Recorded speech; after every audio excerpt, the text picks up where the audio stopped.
The ambush of police officers in Dallas and Baton Rouge following the deaths of two African-American men by police has shocked this country.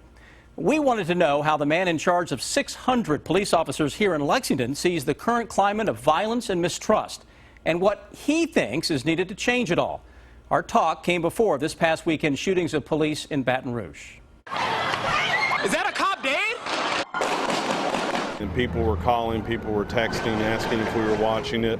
Lexington's chief of police watched like the rest of America. His biggest fear as a police chief came true in Dallas. There's gunfire, police rush towards the danger, and they're ambushed. That person took advantage and knew what they would do. They would respond to protect others, and they held that against them and then assassinated those officers and murdered them. Chief Barnard says he quickly talked to his command staff and made sure the word filtered down during roll calls to all his officers that the Lexington community supported them. I had great and tremendous response from all sorts of faith-based leaders, other people, other organizations that said they stood by the Lexington Police Department. The Dallas shooting of police officers came days after two highly publicized incidents of white officers shooting and killing black men.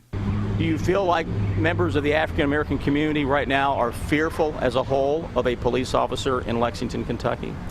I think across the nation, I think a lot of people are fearful. I think the African-American community, on our website right now, we've talked with the NAACP, we're going out to churches, we're saying how to interact with a police officer.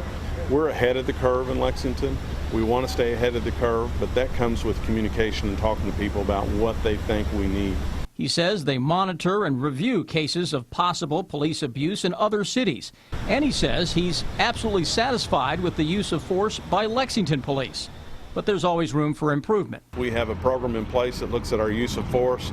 We have a new committee that meets quarterly that looks at all use of force issues. And we have a reporting system in place to make sure that if someone's using too much force or if it looks like they're using it too often, that we can address that issue. We talked for an hour near the Fayette County Peace Officers Memorial.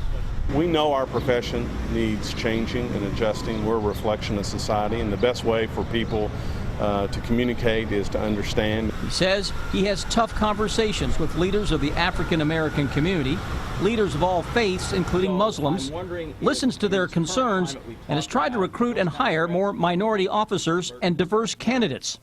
But he believes the police are only a part of the solution. I think that's our message, is that these courageous conversations about really where we are in the United States now, whether it's racial divide, whether it's an understanding of what people are saying. You don't always have to agree, but maybe come to some understanding and respect that opinion. Those communications have to be open, and we try to do that. Chief Barnard also says that community policing is crucial. He has told his officers to slow down, to get out, speak to people, and know the people in your neighborhood.